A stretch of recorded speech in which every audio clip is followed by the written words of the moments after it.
You're watching Shalom TV, celebrating all things Jewish.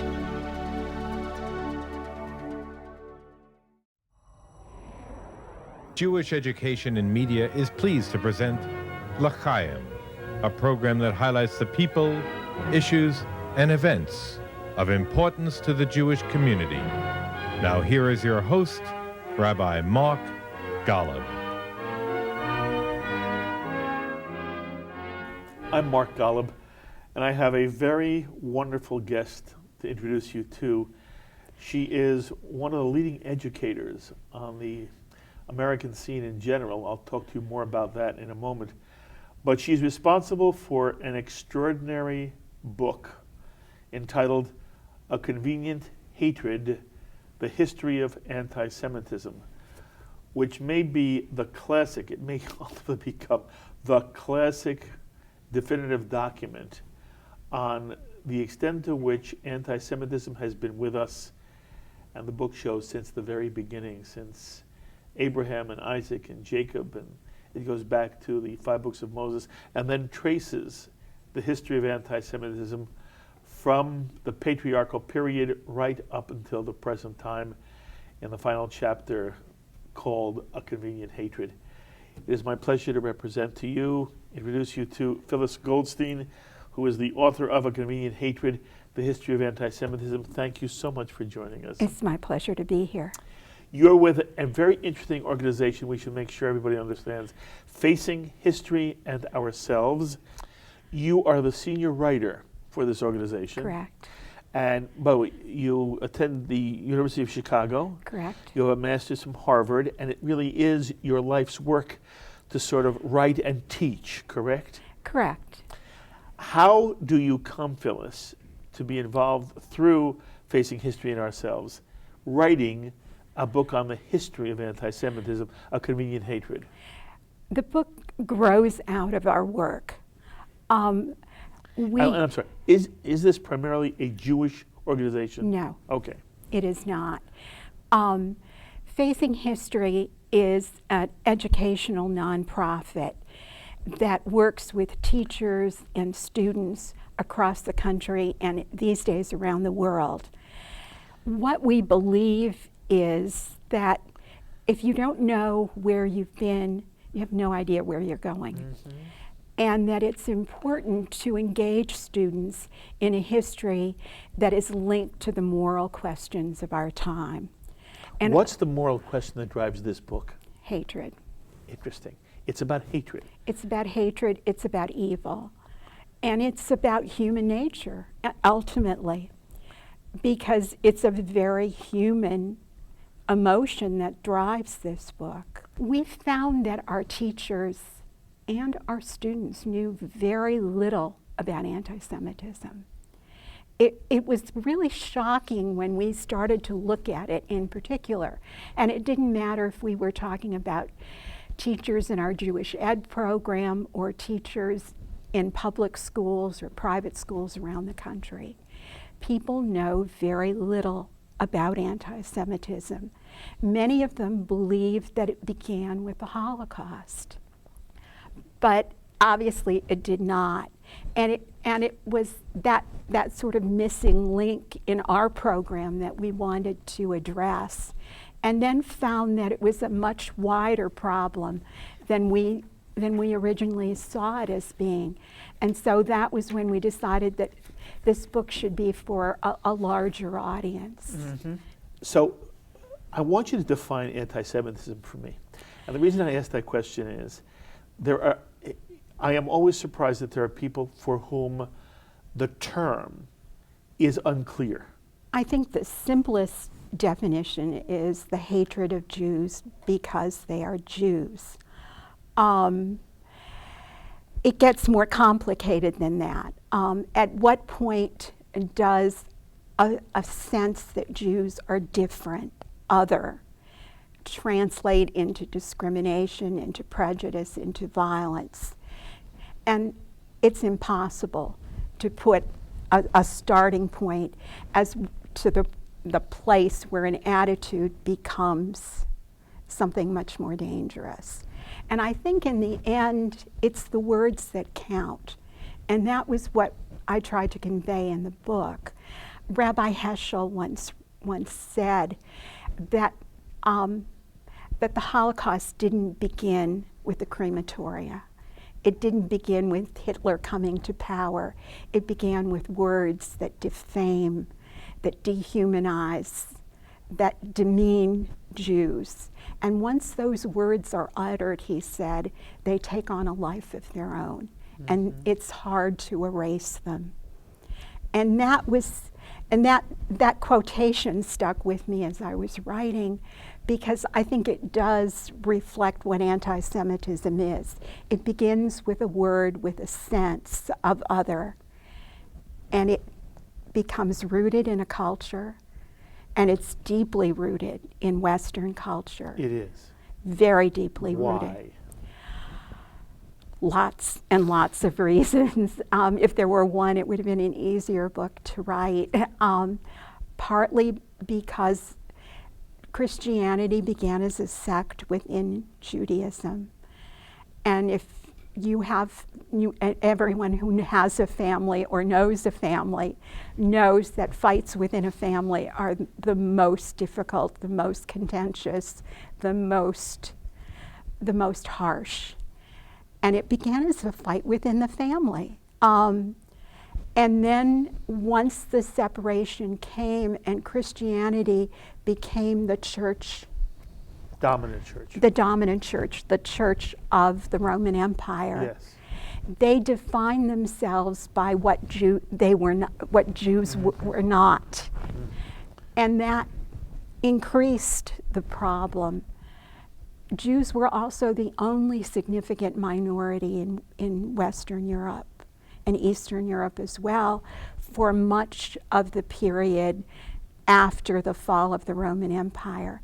So they were the only outsiders in a community that saw itself as Christian.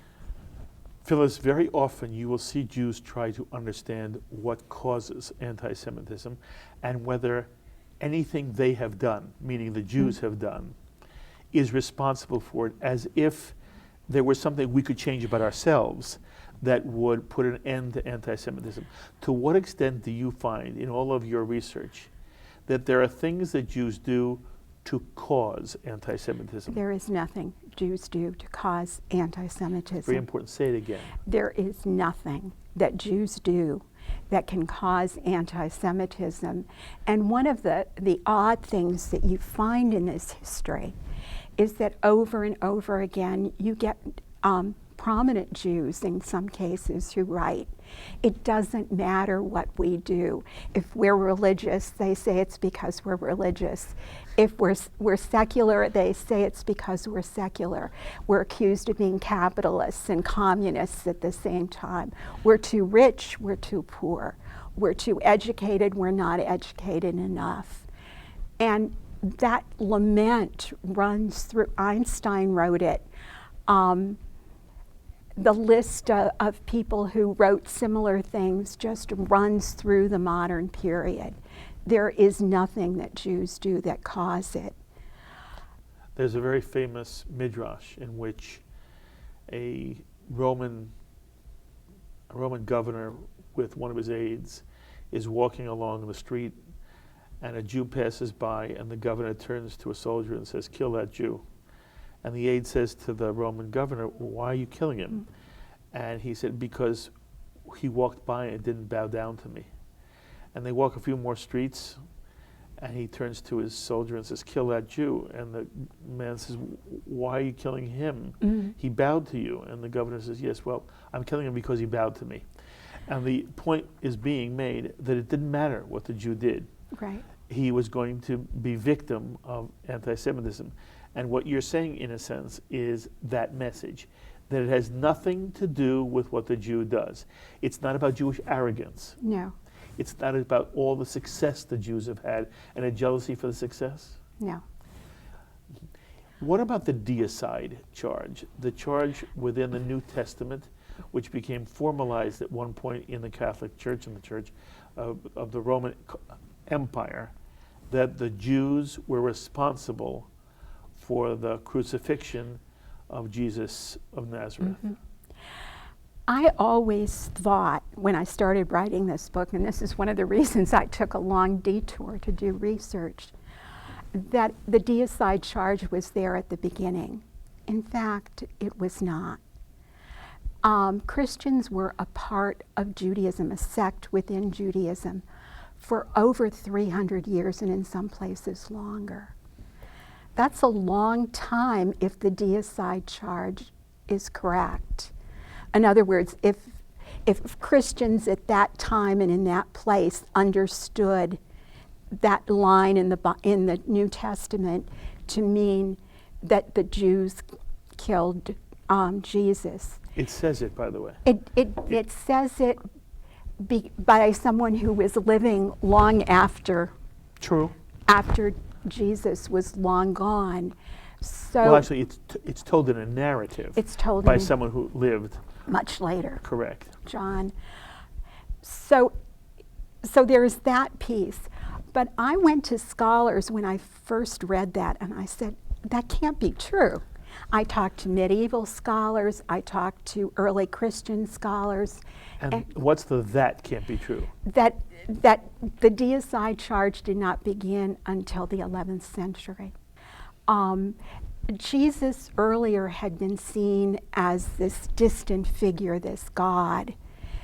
In the 11th century, a reform in the church changed that understanding, and he was seen as a human being, a man who died for mankind.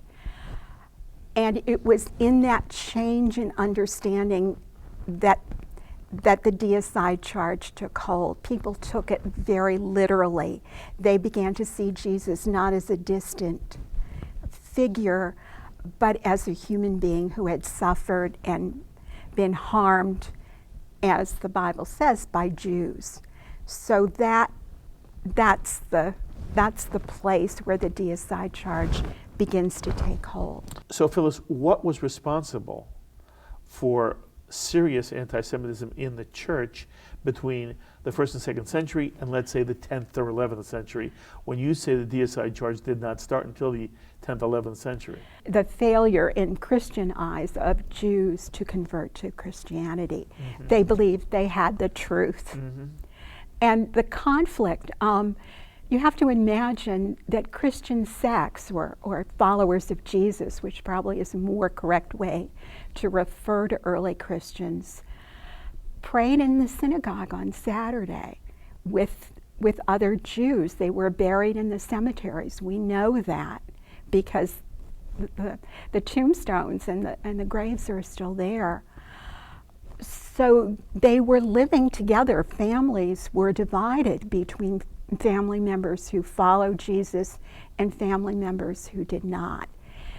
As that relationship became more complicated and Christianity began to move in a different direction, a less Jewish direction, and nobody knows where it started or when it started.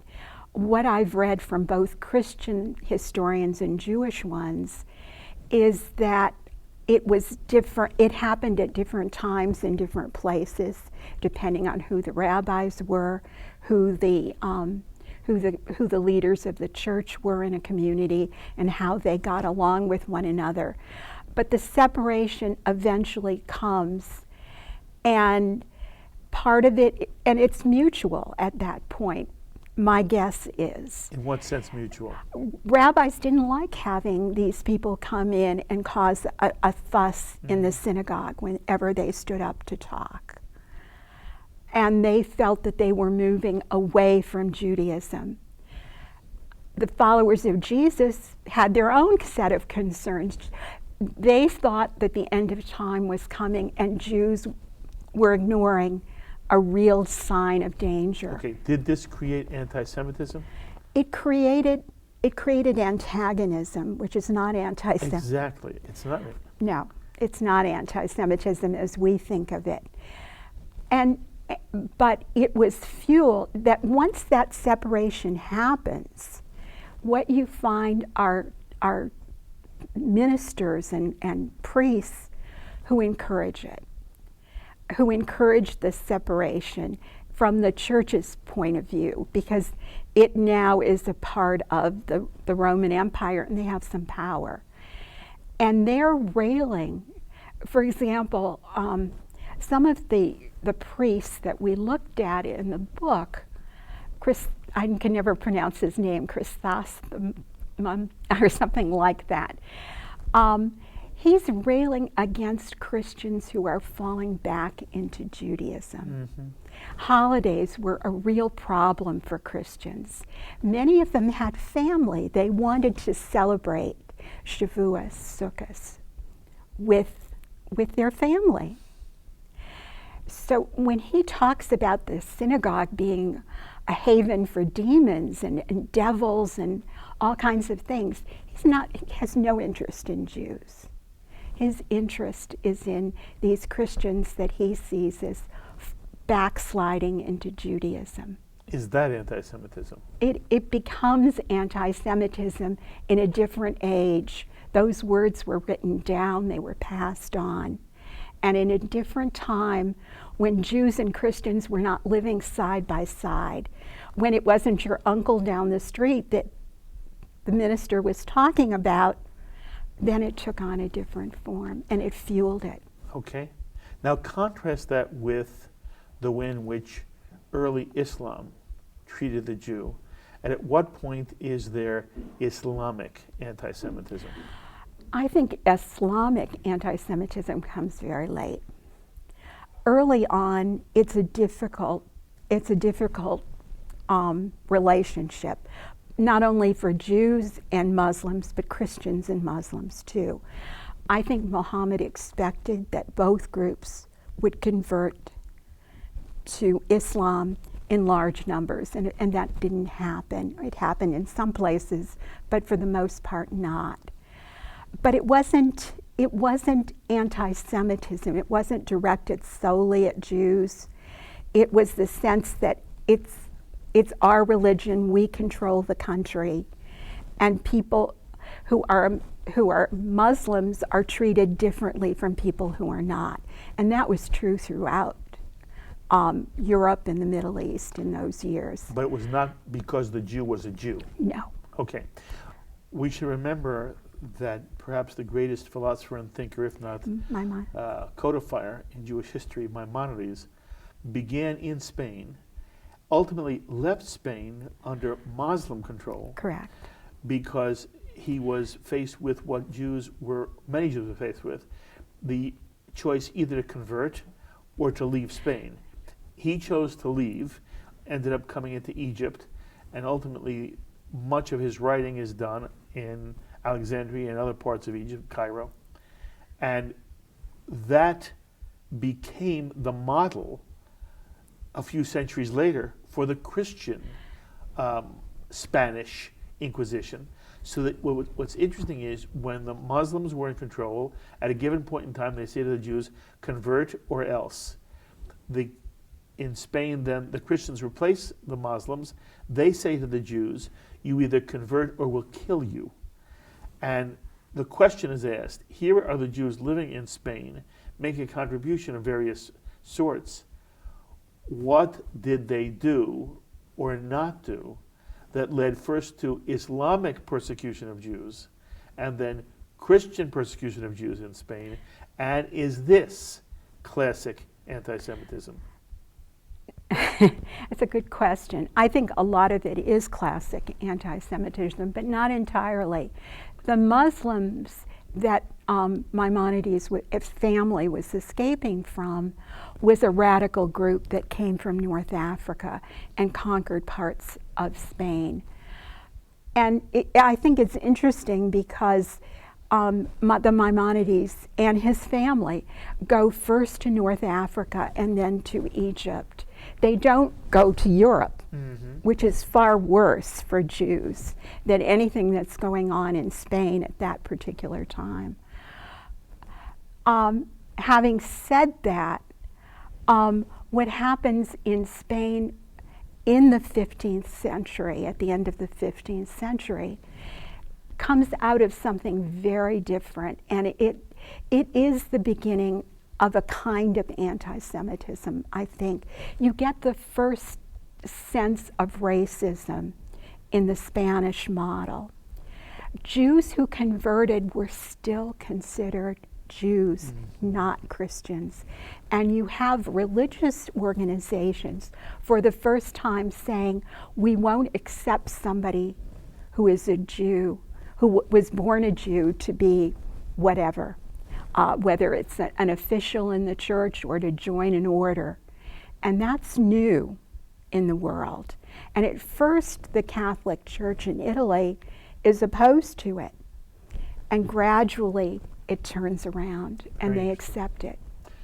Talk to me about the Protestant Revolution, which you write about in the book, and the extent to which the Protestant Revolution is in some way also subject to this endemic anti-Semitism.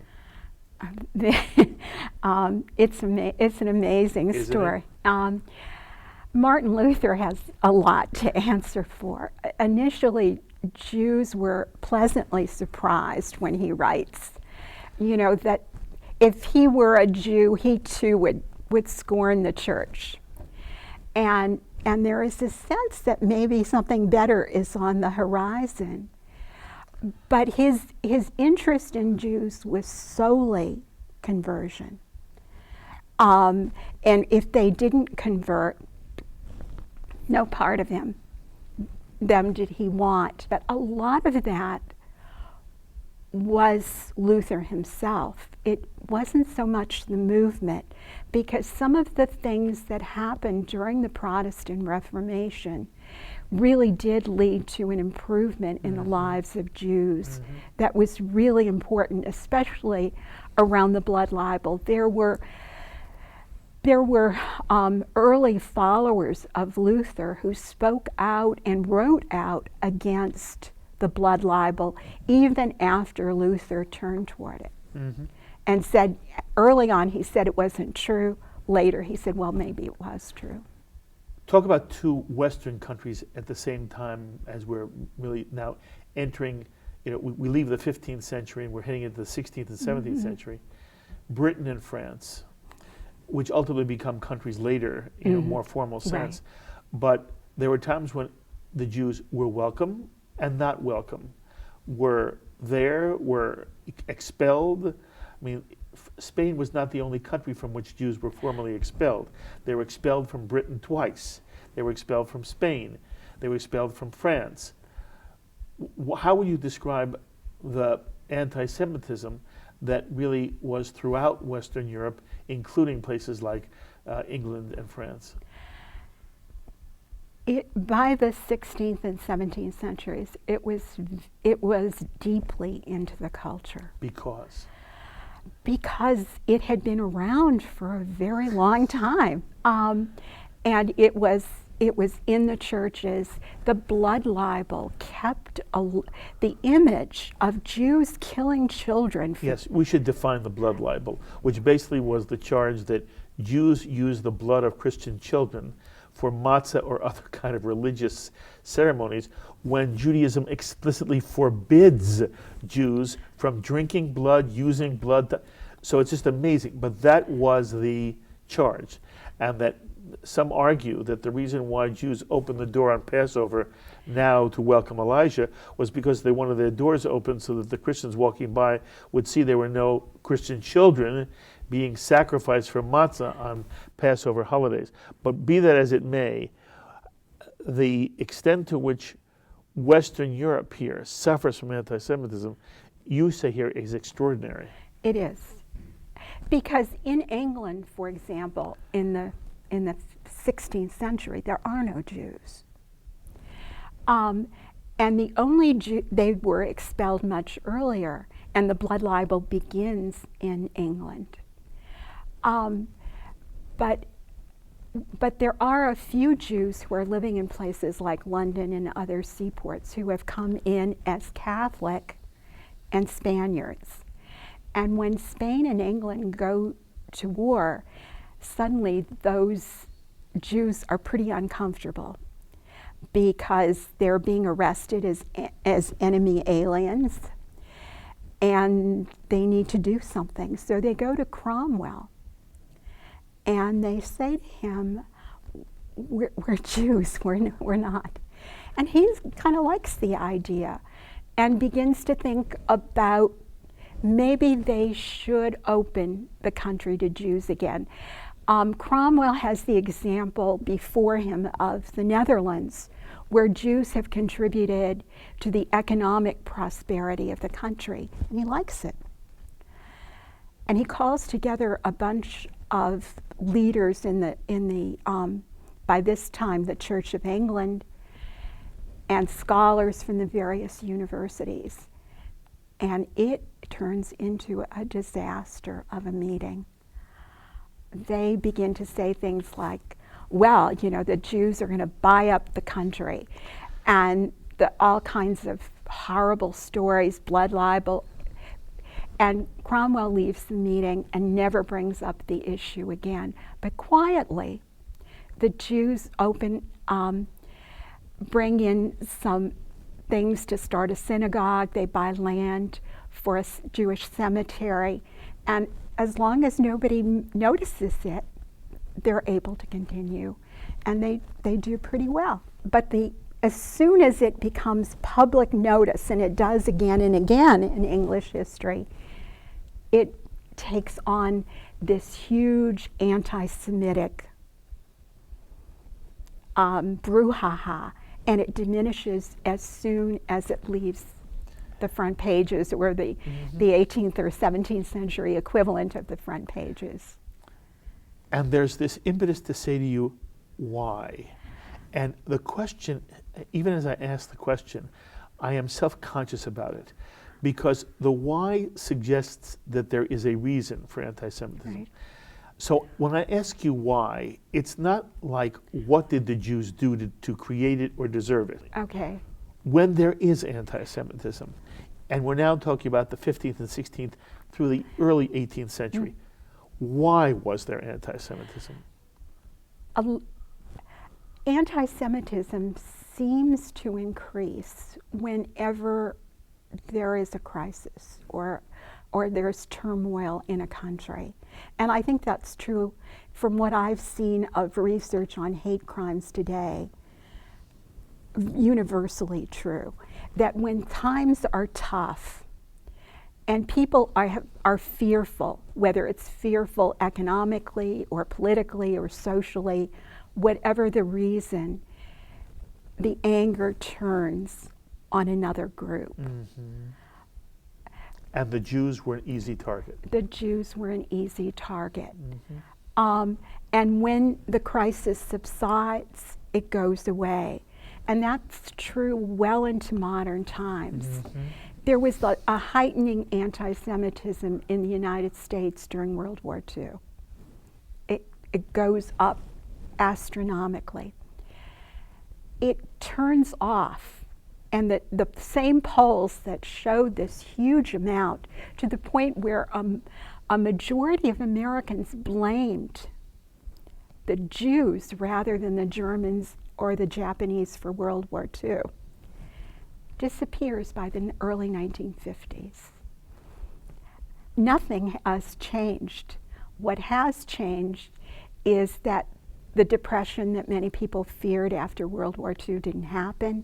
There was renewed prosperity in the country, and life was just easier. We'll come back to this in one moment. Okay. Out of curiosity, two literary characters come to my mind. One is obviously Shylock by Shakespeare. The other, did you ever read Ivanhoe? And the character of Rebecca in Ivanhoe? Yeah. Okay, and both are within the English world, the British world. You want to say anything about the way in which the Jew is portrayed, whether it's in Ivanhoe or whether it's in Merchant of Venice and the Shylock, and how the Jewish character in history and literature has been portrayed? It's in keeping with art, with music, with everything else. That otherness is there. I mean, Rebecca is, it's been a long time since I read Ivanhoe. Yes, now. boy, I loved Rebecca. I was in love with Rebecca when I read her in high school. We were about Ivanhoe in high school. And she was But she was the Jewess. She was the Jewess. She was exotic. Yes. And I had a teacher. I went to a public school in Indiana, and my teacher was also fascinated with Rebecca. And she went on about how you needed to marry, a knight. That's correct. And go on with her, And then she turned to me and she said, "I'm sure your parents would be overjoyed if you married." And Meaning a non-Jew. Yeah.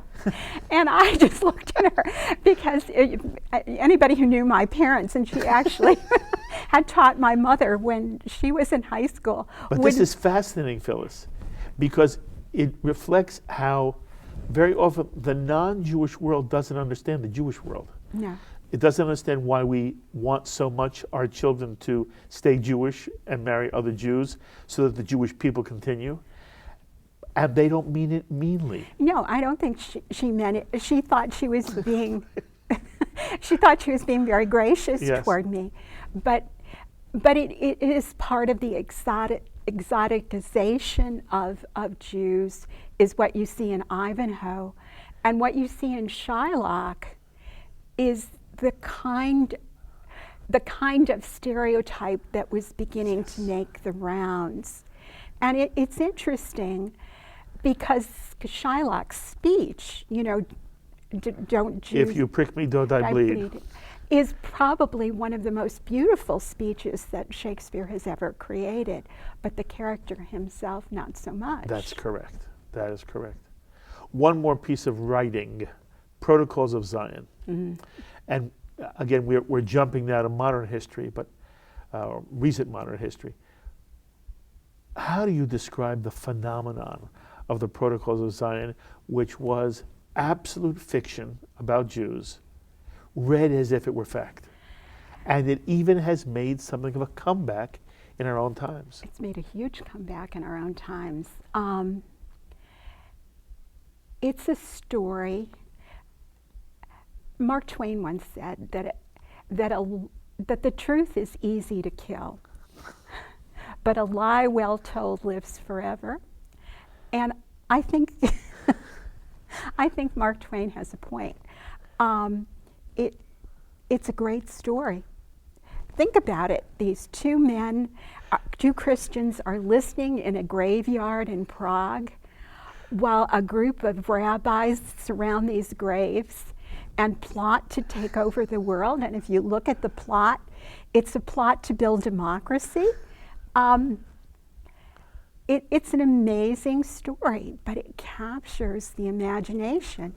The Russians, as I'm sure you know, created the story from two books, none of which had much to do with Jews, but everything to do with local politics, one in France and the other in Germany.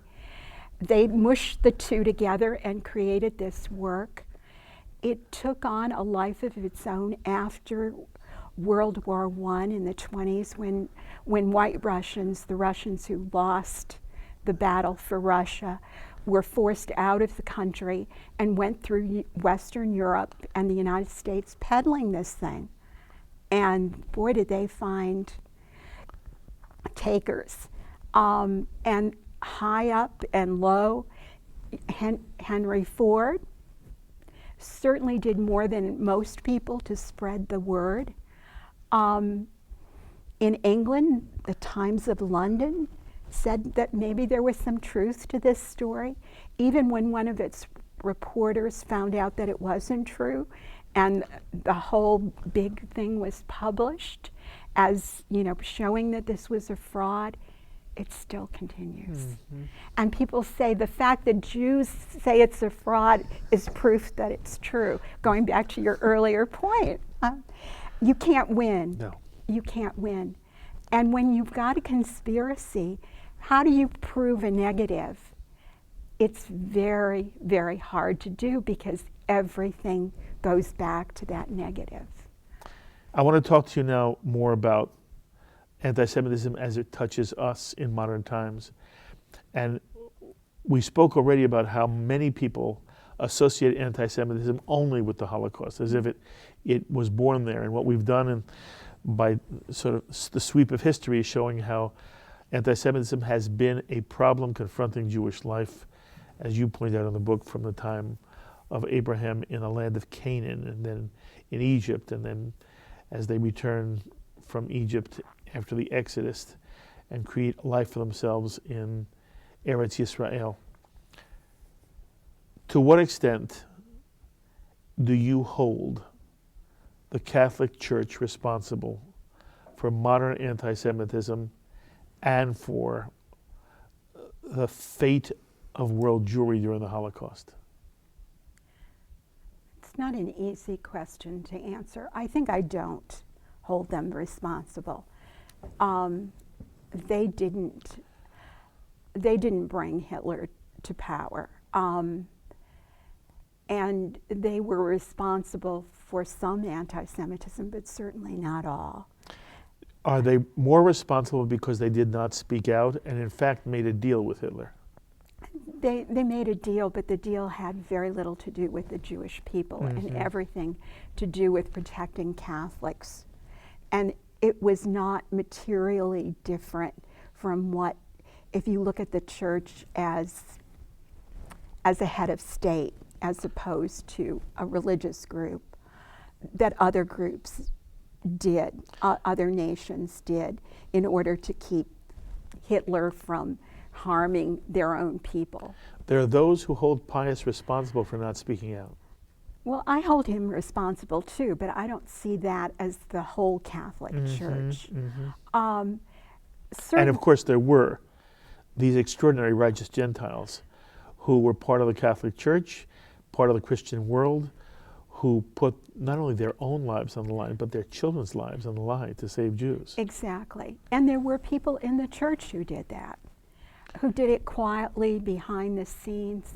I think one of the things that we've been learning in recent years is that the rescue operation that people were trying to put in place to save Jews was far more complicated, and that the reasons that people participated or didn't participate are very complicated to understand. And there were people who went to great lengths for reasons that are uncomfortable to us.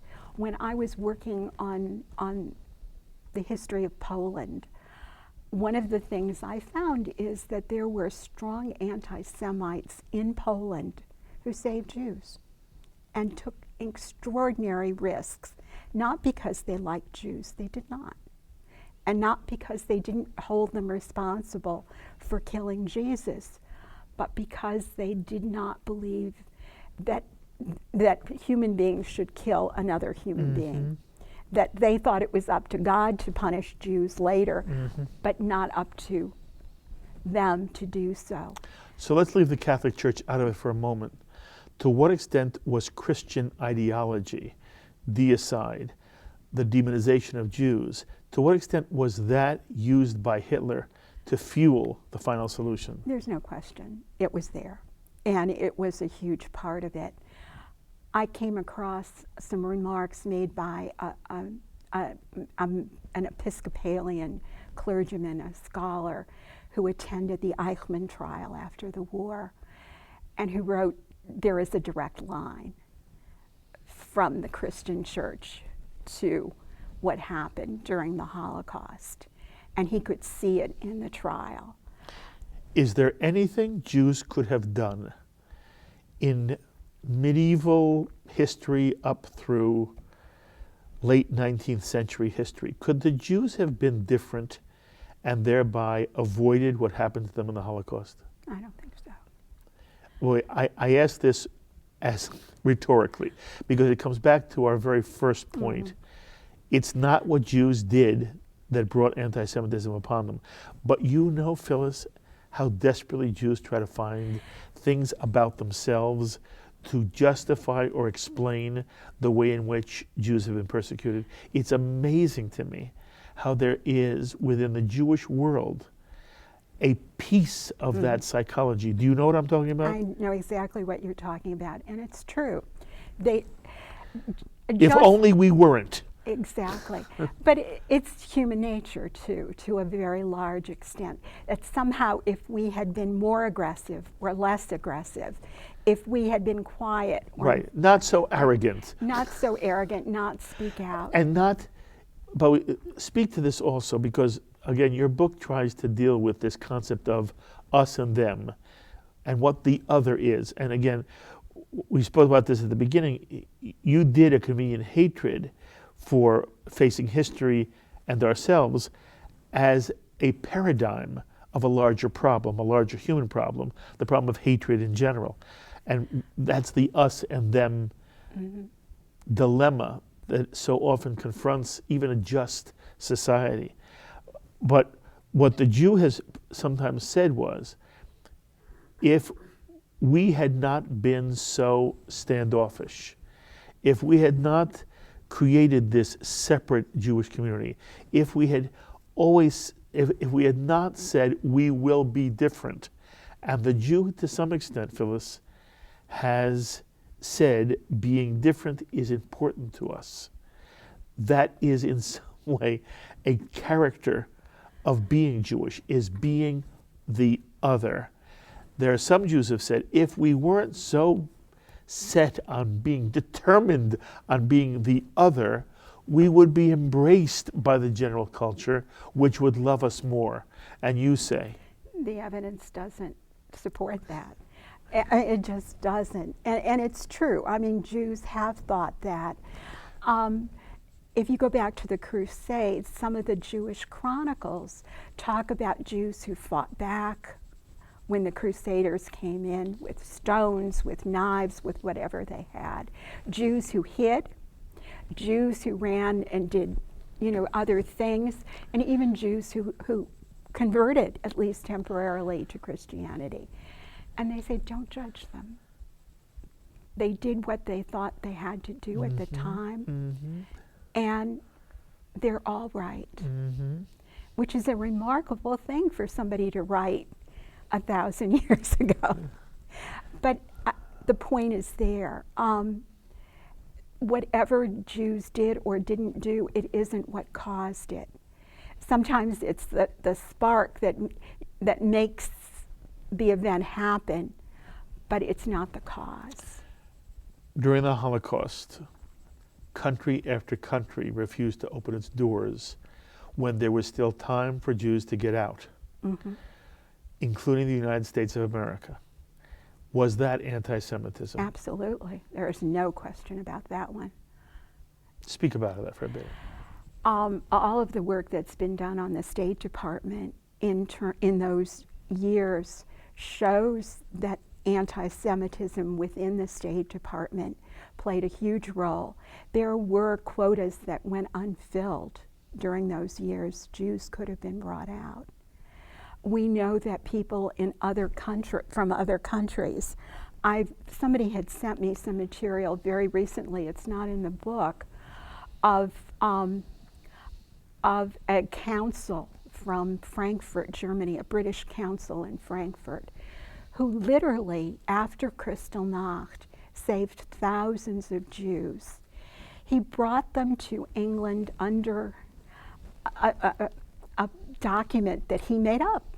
He went into concentration camps and pulled Jews out and said they're on this list and they're going to Britain. What did he do? Because the British had their own quotas. What he did was go to the Home Office and say, I want to bring these Jews. Most of them, they were not going to stay in Britain, he said to them.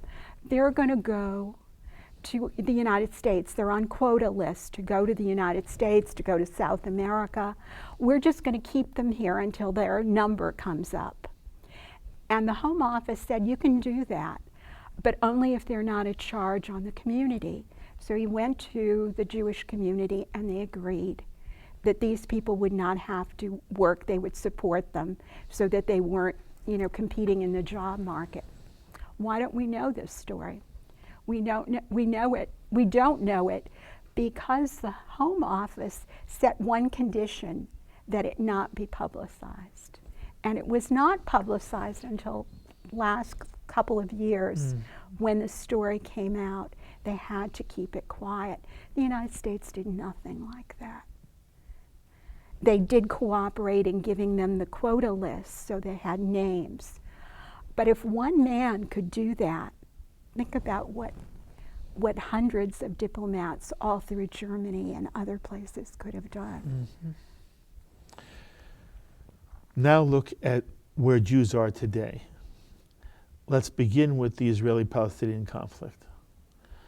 When the Arab world refuses to accept the legitimacy of the Jewish state of Israel, when the Palestinians, when there are certainly enough Palestinians represented by Hamas, who say there should be no Zionist entity anywhere in the Middle East, is that anti-Semitism? It's a good question. Yes and no. I don't think that the conflict between the Arabs and the Israelis is anti-Semitic. I think it's essentially a conflict, and it's a very passionate conflict, over land that both sides claim. And you can argue it on both sides. Where I do think it crosses the line is when you have in the Hamas charter, when you have in the PLO charter, that material from the Protocols of the Elders of Zion, when the line gets crossed, and then it does become something different. I think, and that's part of the title of the book, anti-Semitism has been a very convenient hatred for non-Jews. It's a place where they can rally the troops. And in a conflict like the Arab-Israeli conflict that has gone on so long and has been so passionate on both sides, it was incredibly tempting to bring this into that conflict, and they have. And I think it's damaged the Arab cause, particularly the Palestinian cause, in a way that didn't have to happen. But I do think it has become anti-Semitic. But I don't think it was intrinsically anti-Semitic.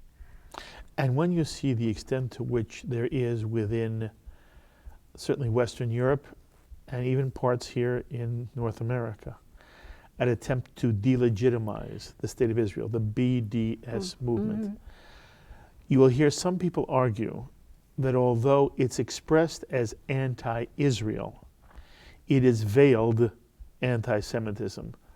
What's your own sense? My own sense is that's probably true. That very often it is anti-Semitic, and it's tapping on other things in the society. And it's not about Israel at all, that it's an excuse for something else. And that something else is anti-Semitism. I think that the Holocaust denial is coming out of this same place. Earlier you said that in some way the fortunes of a given society have impact on the way the Jew is treated in that society. That when things don't go very well, very often it is the Jew who becomes the classic scapegoat. Do you ever worry that that could happen here in the United States? There has never been an acceptance of Jews and a thriving of Jewish life as Jews have had, especially after World War II. And the Jew feels as home here, so much so that the fact of assimilation is in some way a product of the extent to which the Jew is just so much at home here. There doesn't seem to be the line is blurred. There seems to be no difference between what a Jew can do with another Jew or with a lovely non-Jew. And as a result, the argument is, if you really want to make the Jews disappear, just be nice to them. That's when assimilation seems to be at its highest rate. And then the question is there a flip side? the German Jew also thought of him or herself as a German more than a Jew, many of them. And they fought in World War I for their homeland, their fatherland. And they were shocked when Germany turned against them. And I'm not talking about the Nazi regime, I'm talking about the German neighbors who were their friends. And one moment they were having dinner at their home and then they weren't allowed in their home. Do you ever worry that that model, if life got very tough for Americans in general, do you worry that there could be an eruption of a virulent anti-Semitism in this country? The short answer is, of course, I worry about it. I don't know of a Jew who doesn't, or very few Jews who don't. Is it a realistic fear? I don't think I don't think at this time it's a realistic fear.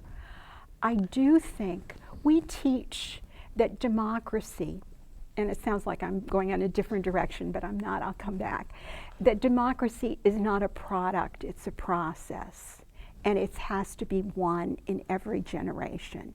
In other words, all of the Constitution, the laws, everything we've got, only are important as long as we see that those laws are in place, as long as we keep our elections fair, and do all of the things to keep democracy working. I think that hatreds are similar.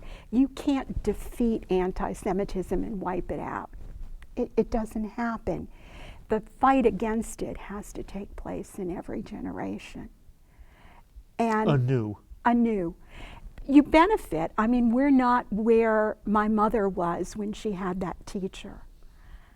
We're in a different place and a different time, but we have to constantly fight that battle. At least that's my feeling, that it's not something that's over and you can turn away and walk from it.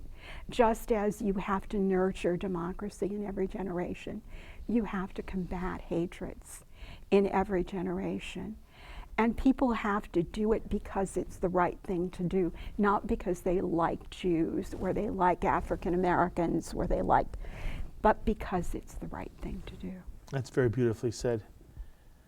So what's the ultimate lesson of a convenient hatred, the history of anti-Semitism? What do we learn? And I'm not asking for a universal message at the moment. I really mean as a Jew. What do the Jewish people learn? You know, if a Jew picks this book up, reads any part of it, it's a long book. It's a detailed book. Again, kol hakavod to you, you did extraordinary research, but it is a dense book. It is. And what's nice is you break it up into sections so that anybody who's interested in any period of Jewish history, they can go to that chapter and see how anti-Semitism played out in that period of history. But what I'm asking now is whether you read the entire book or sections of this book, what's the message you personally, a Jew yourself, what did you take away? When you were all done doing this book, Phyllis Goldstein, what did you say, oh my goodness, I now understand what, or I take away what from this book? What I took away was actually two things. One was what I started with, that quote from Rabbi Heschel, that it starts with words, and that words have power. The second thing I took away was that it is a fight in every generation, that we improve a little bit. We certainly aren't where those poor Jews were in those little towns during the Crusades. But in every generation, it's a fight that has to be made. And it's important to confront this history, not only for Jews, but for non-Jews as well. That this happened and we were a part of that. I came across a quotation when I was researching the last part of the book from Meyer Levin, of all people, who was one of the people who, one of the first people to go into a newly liberated concentration camp. And he walked through the camp not knowing what he was about to see, and seeing all of this, the bodies piled up, the horror, the real horror. In fact, Eisenhower visited the camp 2 days later, and he and his generals threw up at what they saw. I mean, it was horrible. And Levin writes that the real horror of this was that human beings had done this to one another, and that we were of the species. And that's the real lesson, I think, of this history. Phyllis Goldstein, you have done an extraordinary service both to the Jewish people and the larger American community by doing a convenient hatred, the history of anti-Semitism. It's also been a joy talking to you. I thank you for coming down from Boston and sitting with me and giving me this much time and this much of your wisdom. But you have done extraordinary work. Kol tuva hatzlacha to you. Thank you. Congratulations, and thank you on behalf of everyone who's watched you. You were just wonderful. Thank you. Thank you.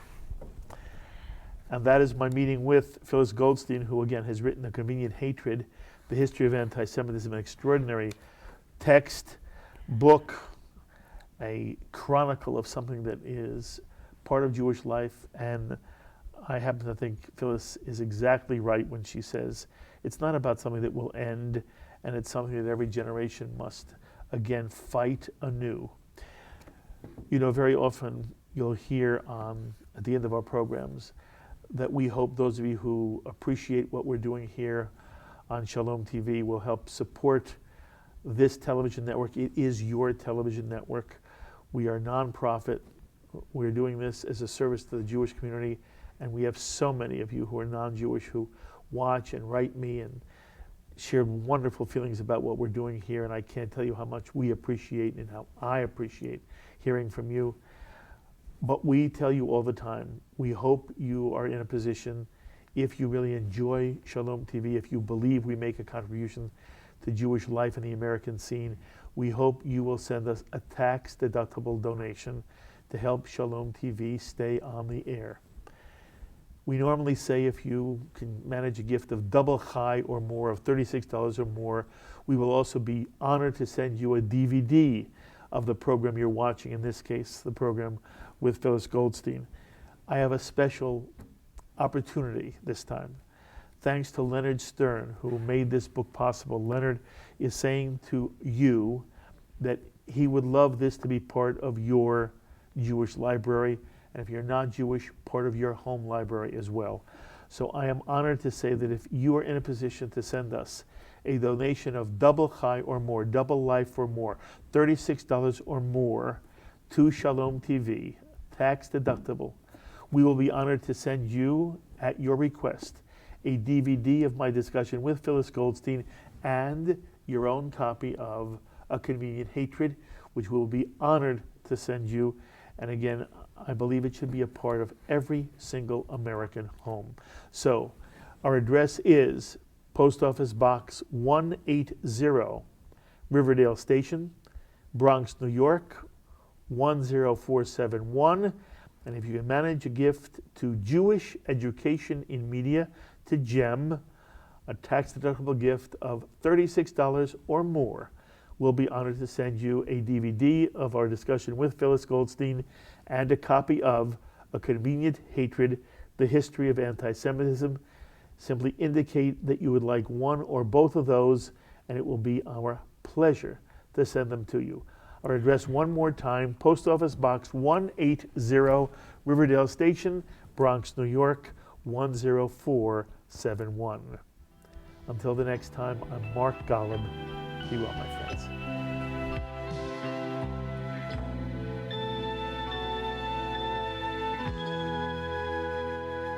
L'chaim is a presentation of Jewish Education in Media.